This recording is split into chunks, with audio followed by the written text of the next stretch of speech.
Well, let's now talk about what's unfolding in Niger. The country's elected president has been captured, the military has seized power, closed the country's borders, installed a prime minister and a 21-person cabinet. It's almost as if the junta is now waiting for the world to react to its actions. But before we get to that, let's talk about some basics. First, this is where Niger is located, at the heart of the Sahel region, an area where terror groups like the ISIS and Al-Qaeda are rapidly expanding over the years. Several countries have actually sent troops to Niger. Why, you ask? Well, to guarantee security. France has around 1,500 troops in Niger. The Americans, more than 1,000 troops across 2 bases.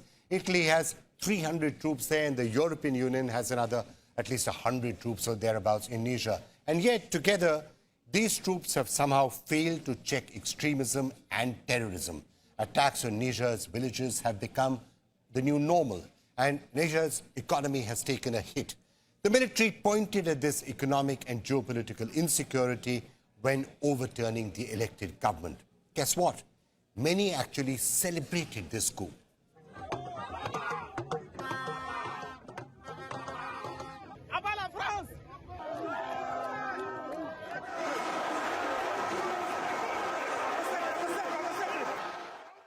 But frankly, toppling a democracy is normally very bad news, even if it's something that many saw coming, like in Niger, a former French colony with a history of several coups.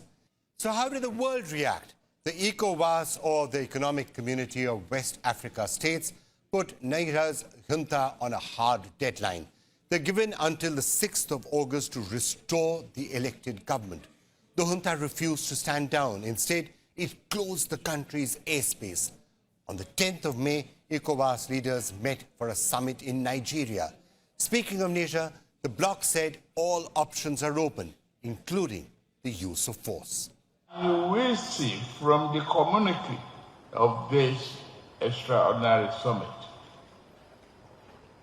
that no option is taken off the table, including the use of force.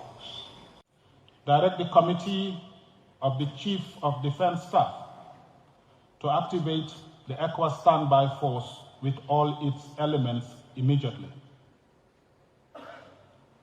Order the deployment of the ECOWAS standby force to restore constitutional order in the Republic of Niger. There you have it, the bloc activating its standby force. But what does this mean for the region's security? Remember, the foreign troops still remain in Niger. There's also talk of Russia's private mercenary group, the Wagner Group, sending troops to Niger. This after the Wagner boss has openly supported the coup. The obvious question is, what next? And for more on the situation now in Niger, we have with us David Otto, Director for Geneva Center for Africa Securities and Strategic Studies. David, thank you so much for being with us. What is the latest that you can tell us on the situation in Niger, and is it actually going to become a wider war of some sort? Well, literally, ECOWAS has declared war against the military junta in Niger's republic. And of course, but what we know so far is that, it made 2 decisions which are quite key and crucial. One, it asked the Chief of Defense Staff, that's the Chief of Securities within all the ECOWAS member states, it asked them to activate the ECOWAS standby force, meaning that, they should prepare for a military intervention, and it asked them to deploy the ECOWAS standby force to restore, the constitutional rule. But it doesn't actually give the time frame as to when this intervention will take place. But of course, one question is whether it just gets restricted to what's happening in West Asia and West Asian countries getting involved. Could there be a broader involvement, perhaps getting in some of the European countries as well, is the other question. I mean, the Wagner Group obviously is there, and there's some talk that that could be supporting the junta. Many other European powers also have some soldiers out there. Do you think it could become a broader conflict involving them as well?